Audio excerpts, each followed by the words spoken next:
Hmm. Hmm.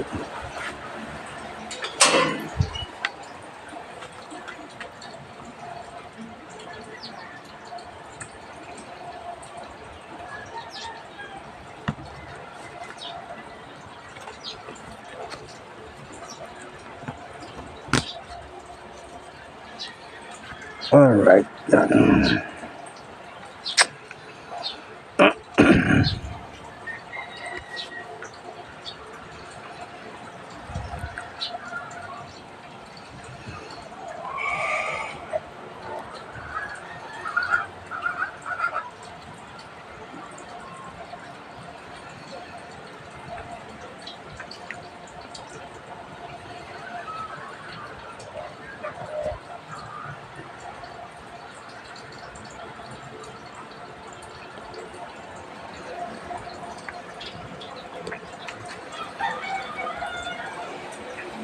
Right guys, dumating na yung order natin na nilalagay sa helmet.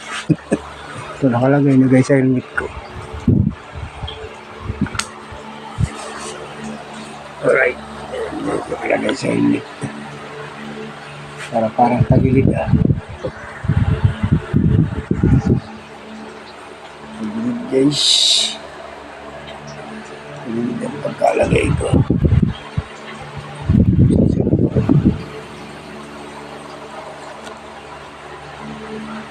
Alright. Okay lang. Yung tayo nakasigaran na siya ng ganda.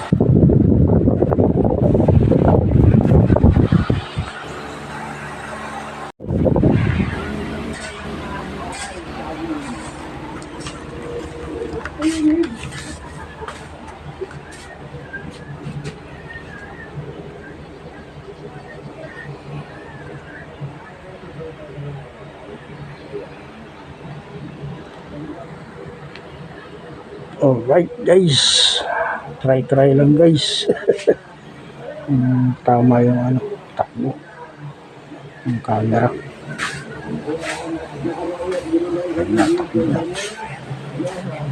Labo ng labo na itong visor. Right. Hindi ko pa na-testing guys. Hindi nito nakalagay sa helmet. Alright. Alright guys.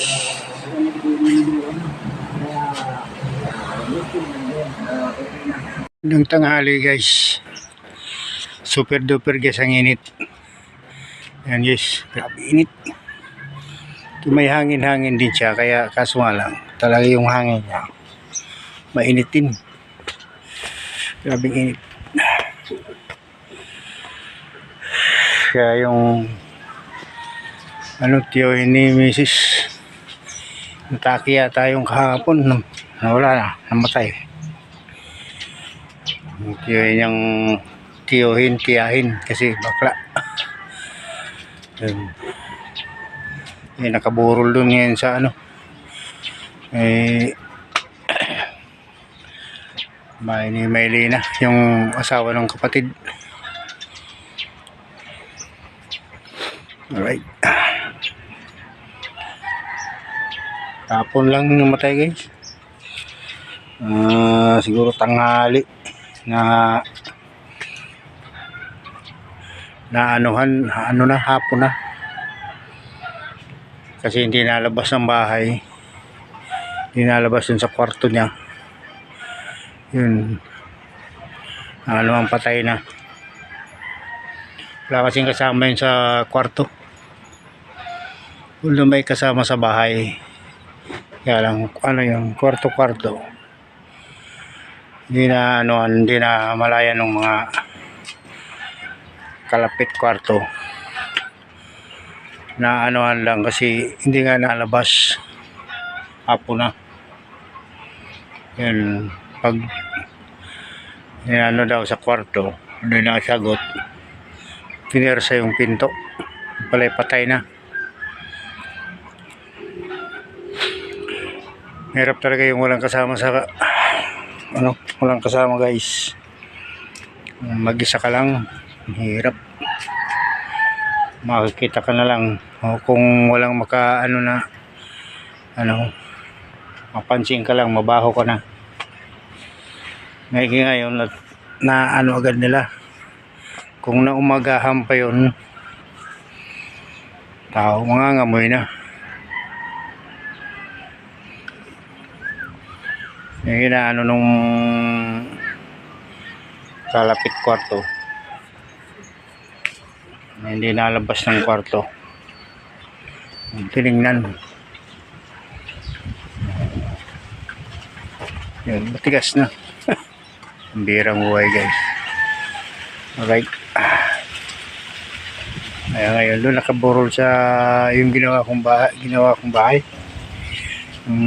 Pinalitadaan namin ng isang linggo doon. Alright, doon siya ngayon. Balik doon sa kabilang bahay, doon parang may handa guys. May kainan siguro dun. Kasi kapon matao, kung ngayon matao na rin. Alright, dito tayo sa garahe ng motor. Ito yung motor.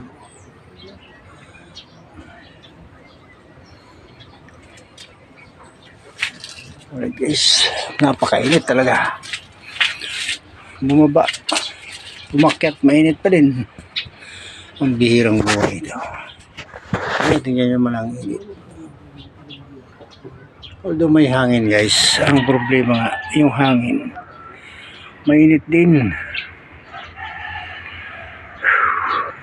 Pero parang uulan yata doon. Yes, kulimlim. Ulan siguro. Sana umulan nga, napakainit, grabe. Alright.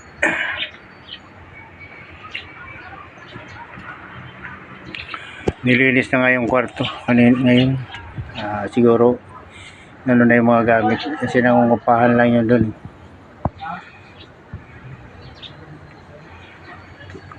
Nilinis na yun. Yung kung nandyan na yung bangkay kasi dinala yun sa yung funeraria yung balsamo. Siguro baka nandyan na. Napunta doon mamaya makapunta yung gabi. Alright, napakainit maglakad. Napakainit naman doon kanila. Doon mataas na rin yung bubong nun, kaso talaga mainit. Nasa baba din yun. Alright,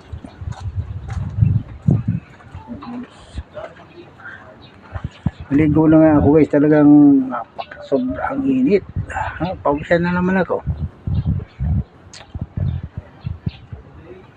Grabe.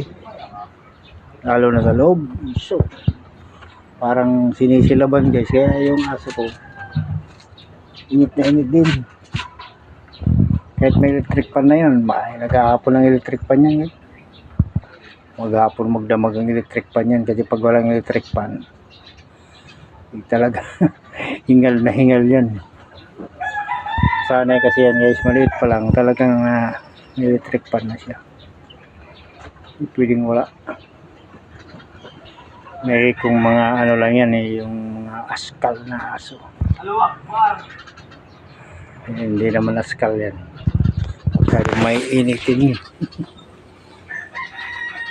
Kaya pag sobrang init talaga, dinadala yan sa kwarto kapag aircon.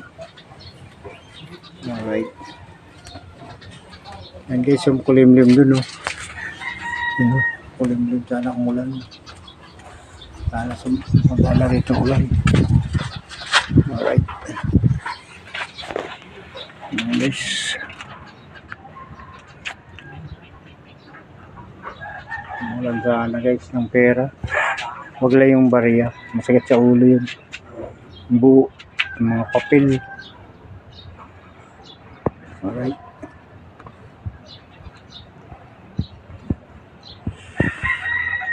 Whew, grabe init guys.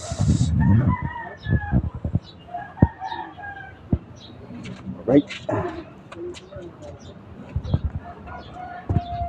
Nakalungkot ang mga manok guys. Pinagtatatayihan tong motor ko. May tayo sa ano, ayan o. Lagyan ako ng tubig. Ayun pa. Taklob. Bihirang buhay ng mga manok ito. Sarap pagpapatayin guys. Bihira. Alright. Yan, maganda may hangin-hangin sana. Kaso ang problema, pag nawawala yung hangin, super duper ang init guys. Alright.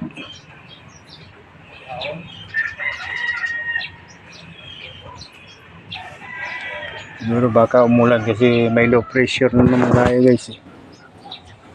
Hanggang Mindanao. Sabi baka pumasok ngayong di kaya linggo o Lunes. Right.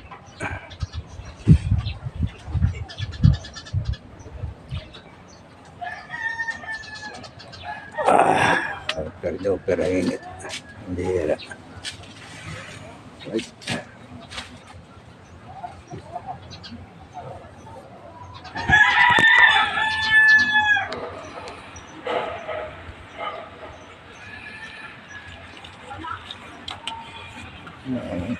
Gutom na ako guys. Ano na? Pasado alas 11 na. Yan yung ano guys kulimlim na ulap. Umulan at napakainit. Alright. Hindi ko pa na-testing guys yung nabili kong sa TikTok, yung sa hold nilang cellphone sa helmet, ginakabit sa helmet. Hindi pa ako nakakapaggala.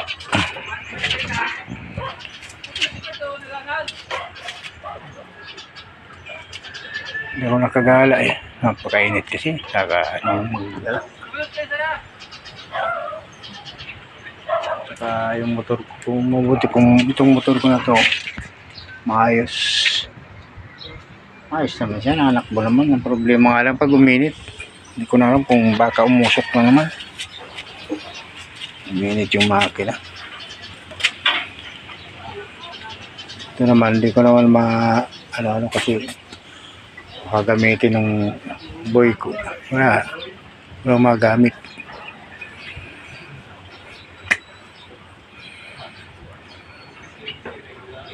Alright guys, alright.